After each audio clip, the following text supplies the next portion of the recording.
Robert qui reçoit ce soir Fouadi Marraine, directeur du centre Malcolm X. Bonsoir messieurs. Fouadi Marraine, bonsoir. Bonsoir. Alors 21 morts, on le sait tous, donc à la sortie d'une église copte vendredi à Alexandrie. Il fait pas bon être chrétien en terre d'islam.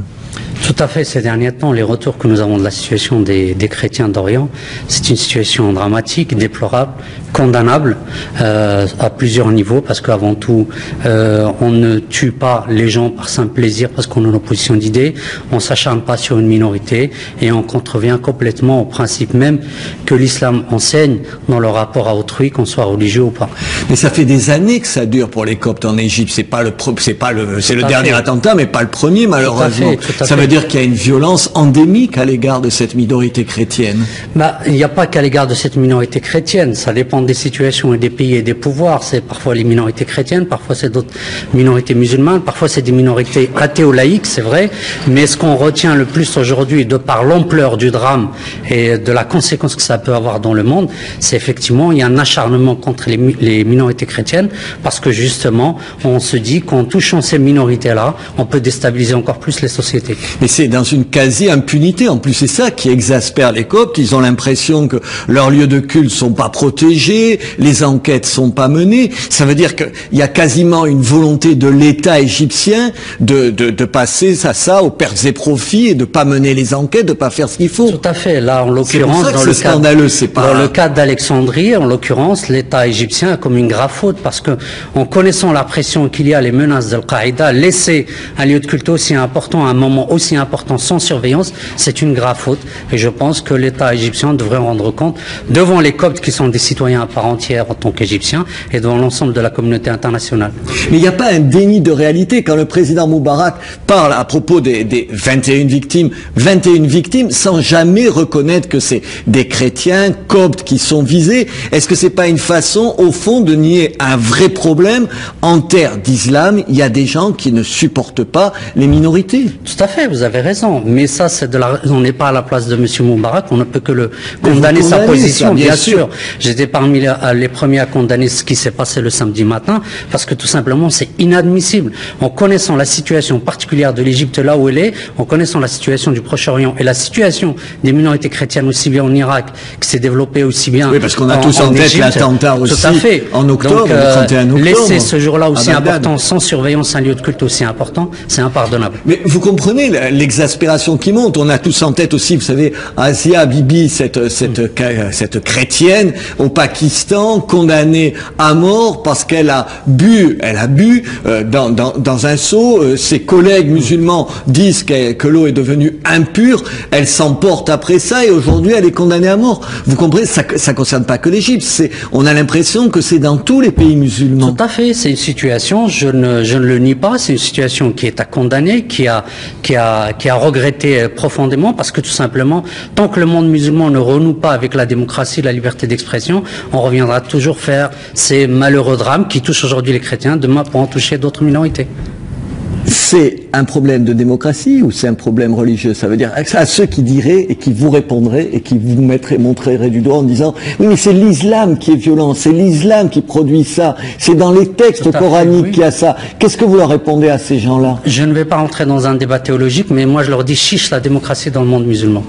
Mais attendez, vous pensez que c'est lié à la démocratie uniquement pas au message lui-même? Pas au message lui-même, parce que sinon on aurait eu dès les premières générations de l'expression musulmane à l'époque prophétique et après, on aurait eu des cas semblables qui seraient répétés. Aujourd'hui, ce qu'on voit, c'est que tout musulman qui ne correspond pas ou qui n'a pas une expression politique qui correspond à celle de l'État est en danger, a fortiori un chrétien et a fortiori un non-chrétien, un non-musulman. Donc la situation sociale et politique, elle est dramatique et elle est entretenue à partir d'ici de l'Europe et des États-Unis. Donc il faut que les populations européennes comprennent qu'il y a des moments, il faut laisser les peuples décider par eux-mêmes et non pas leur imposer des dictateurs. Oui, c'est pas que des histoires de dictateurs, vous pouvez pas résumer. Quand le grand imam d'Al-Azhar, alors pour les gens, c'est en gros la plus respectée des chefs sunnites, allons-y comme ça, en gros. Quand il s'émeut des propos du pape, le pape a dit, il s'est lui inquiété de ce qui s'est passé, il dit c'est une ingérence inacceptable. L'imam en en question. Attendez, ça veut dire quoi? On peut comprendre que le pape, comme chef des chrétiens, s'inquiète de ce qui arrive à ses ouailles, d'une certaine façon. C'est pas de l'ingérence, et là, c'est pas le politique, c'est le religieux en tant que tel. Un religieux qui est au service du politique aujourd'hui et qui tient une sentence politique avant tout, parce que rappelons que l'Égypte, dans la plupart des États musulmans, les muftis ou les grandes autorités sont désignées par le pouvoir. Et quand elles sont désignées par le pouvoir, elles doivent valider les décisions politiques et sociales et économiques du pouvoir sur un plan religieux. Donc, le grand mufti ou le grand responsable de l'université d'Al-Azhar d'Égypte aujourd'hui, c'est pas un homme libre et il fait de l'islam politique à sa manière, ce qui est regrettable. Ça veut dire d'après vous, il n'y a pas d'animosité personnelle entre les chrétiens et les musulmans. Il y en a au jour le jour quand même. On peut pas nier qu'il y a des animosités de toutes parts. En toute société, des animosités, donc les musulmans ne sont pas... Des animosités qui coûtent cher là, en ce moment. Bien sûr, bien sûr. Comme les animosités qui coûtent cher aux Irakiens, qui coûtent cher aux Afghans, parce que rappelons quand même que le plus grand nombre d'attentats terroristes, c'est dans le monde musulman et qui coûte cher à la vie des musulmans. Malheureusement, aujourd'hui, tués par d'autres musulmans. Soit dit en passant, qui tue le plus de musulmans, c'est pas les Américains, c'est les musulmans qui tuent d'autres musulmans. C'est les musulmans. Je suis tout à fait d'accord avec vous là-dessus. Il n'y a pas à tergiverser. Mais ce qu'on peut dire, c'est que c'est une minorité qui a une lecture radicale de l'islam, qui a une lecture erronée de la société où ils vivent et des sociétés occidentales, et qui se permettent des actes. Et parfois, c'est à se demander comment ils arrivent à se permettre de commettre autant d'actes quand on sait qu'une simple opposition politique vous coûte la vie dans certains pays musulmans.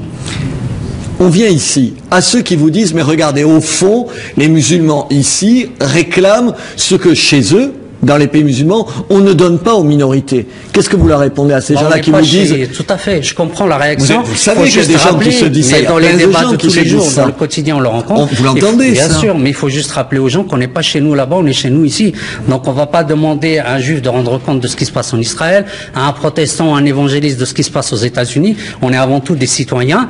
Par contre, il peut y avoir débat, effectivement, interpeller les musulmans. Est-ce que ça fait partie de l'islam, tous ces massacres qui sont perpétrés au nom de l'islam? Ça, c'est tout à fait... Ça veut dire que vous demandez aux musulmans de condamner sans aucune réserve ce genre d'attentat ici pour dire nous on n'a rien à voir avec ça, c'est pas notre affaire. C'est ça que vous voulez dire? Tout à fait, c'est une pratique courante chez les musulmans en France et en Europe et même dans certaines parties du monde musulman qui est courante où les gens condamnent tout à fait les actes terroristes. Malheureusement, c'est peut-être pas relié comme il se doit, mais ça existe. Je comprends.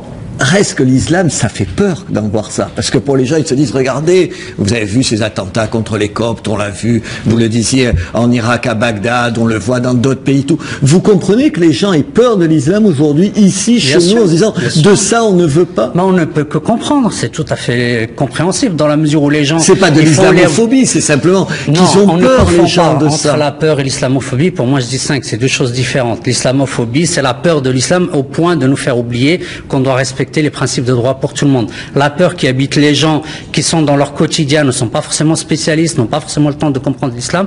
Il est normal que ce que leur envoie l'information, c'est une information négative sur l'islam, et c'est normal qu'ils aient peur. C'est une information négative parce que c'est négatif quand même. Oui, vous pouvez pas dire on va plus parler des attentats. Il y a un vieil adage pour pas donner une mauvaise image de l'islam. Il y a un vieil adage qui dit on ne parle pas des trains qui partent à l'heure. Ah, mais ça oui, attendez. Sauf que là, 21 morts le 31 décembre, c'est pas rien. Hein. Bien sûr, c'est quand on nous a parlé de l'invasion en Afghanistan, quand il y a les attentats en Afghanistan, en Irak, il est normal d'en parler parce que c'est dramatique, c'est tout à fait louable d'en parler, il faut que tout le monde soit au courant, et encore une fois, c'est normal que les gens aient peur. Est-ce que ça veut dire du coup qu'il faut promouvoir chez nous, ici, en Occident, un islam qui soit pas agressif, qui soit pas trop voyant, qui s'intègre réellement et qui fasse profil bas d'une certaine manière? C'est ce que disent un certain nombre de gens. Oui, est-ce que vous êtes d'accord avec ça? Moi, je suis pas d'accord avec ça. Moi, je dis qu'il faut mettre les lumières sur ce qui se pratique déjà chez les musulmans, avec leurs partenaires religieux d'autres religions, en termes de dialogue, en termes d'action, en termes de construction sociale